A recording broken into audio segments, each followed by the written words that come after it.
প্রিয় দর্শক, আমাদের দেশের এই যে যৌথ বাহিনী, এই যে পুলিশ, আনসার, বিডিআর, সেনাবাহিনী, এই যে যৌথ বাহিনী, ওনাদের কিন্তু এই অযৌক্তিক কার্যক্রম কিন্তু ইদানিং লক্ষ্য করা যাচ্ছে।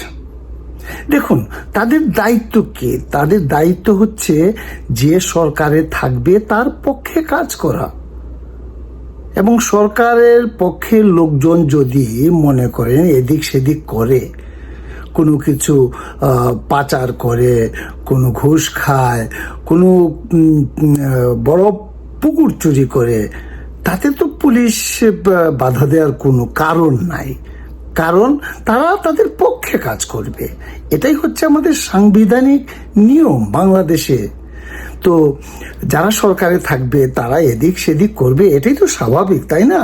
হ্যাঁ, এতে তো দোষের কিছু নেই, এবং পুলিশ বাহিনী তো নীরব ভূমিকা আজীবন পালন করে আসছে, নাকি বলেন? আচ্ছা, আপনারা বলুন তো, এই পর্যন্ত যারাই ক্ষমতায় এসেছে তারা কত লুটপাট করেছে এই দেশের, করছে। পুলিশ কি কখনো সরকারি দলের বা ক্ষমতায় যারা আছে তাদেরকে গ্রেফতার করেছে কোনোদিন? না। তাহলে আজ তারা এত বেপরোয়া কেন? এই যে কয়েকদিন আগে তারা দুইজন সমন্বয়কারীকে দেখুন, এই যে দুইজন সমন্বয়কারীকে তারা এই কি ইন্ডিয়াতে কি যেন পাচার করার কালে তাদেরকে হাতে নাতে ধরেছে। এটা কি ঠিক করেছে? সমন্বয়কারীরা হচ্ছে এখন ক্ষমতার অংশ। তো তাহলে পুলিশ বা যৌথ বাহিনীর দায়িত্ব কি? তাদেরকে হেফাজত করা। কোথায় তারা নিশ্চিন্তে পাচার করতে পারে অথবা আমদানি করতে পারে, এদিকের মাল ওদিক নিতে পারে, ওদিকের মাল ওদিকে নিতে পারে, সেই জন্য সহযোগিতা করবে। তা না করে করছে কি? গ্রেফতার করছে। এদের পিছনে কারা? পুলিশের এত সাহস কি করে হয়? আমার মাথায় কিছুই ঢুকছে না। এটা দেখুন, আওয়ামী লীগ যখন ক্ষমতায় ছিল, পুলিশ বাহিনী কি না ক্ষমতায় দেখিয়েছে। হ্যাঁ, নন আওয়ামী লীগ যারা, সবাইকে পিটিয়ে একেবারে তক্তা বানিয়ে দিয়েছে। বিএনপি যখন ক্ষমতায় ছিল তখন পুলিশ আওয়ামী লীগকে পিটিয়েছে, নন বিএনপি যারা তাদেরকে পিটিয়েছে।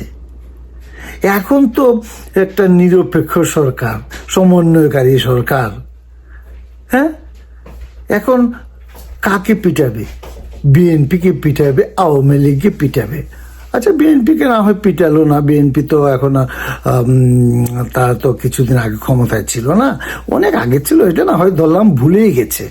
কিন্তু এই যে সমন্বয়কারী, তাদেরকে গ্রেফতার করে এই হয়রানি করা, এটা বড় অন্যায় হয়ে যাচ্ছে তাদের। নাকি এর পিছনে কোনো কারণ আছে?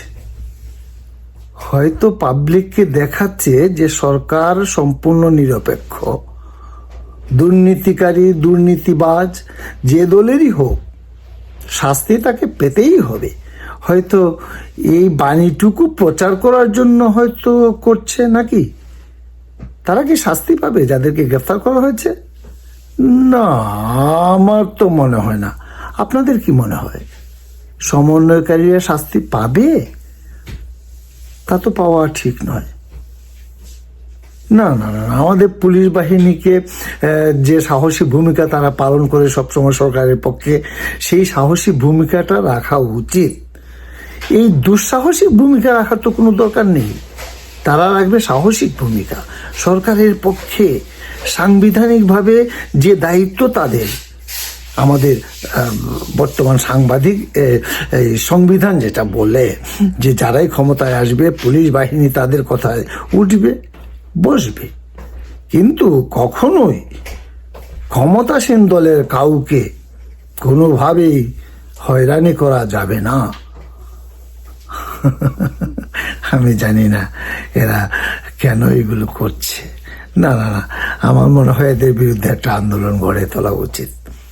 সমন্বয়কারীরা যেরকম আন্দোলন করে সফল হয়েছে, আমরাও নিশ্চিত সফল হব। এটা একটা বৈষম্য, এটা একটা বৈষম্য। আওয়ামী লীগ ক্ষমতায় থাকলে তারা লুটপাট করবে, বিএনপি ক্ষমতায় গেলে লুটপাট করবে, সমন্বয়কারীরা ক্ষমতায় এসে কেন লুটপাট করতে পারবে না? এটা বৈষম্য। চলুন আমরা বৈষম্যের বিরুদ্ধে আন্দোলন গড়ে তুলি, পুলিশের বিরুদ্ধে আন্দোলন গড়ে তুলি। কি বলেন আপনারা? সবাই ভালো থাকবেন এবং প্রস্তুতি নেন আন্দোলনের জন্য। আর আমার পেজকে দয়া করে ফলো করবেন। ধন্যবাদ।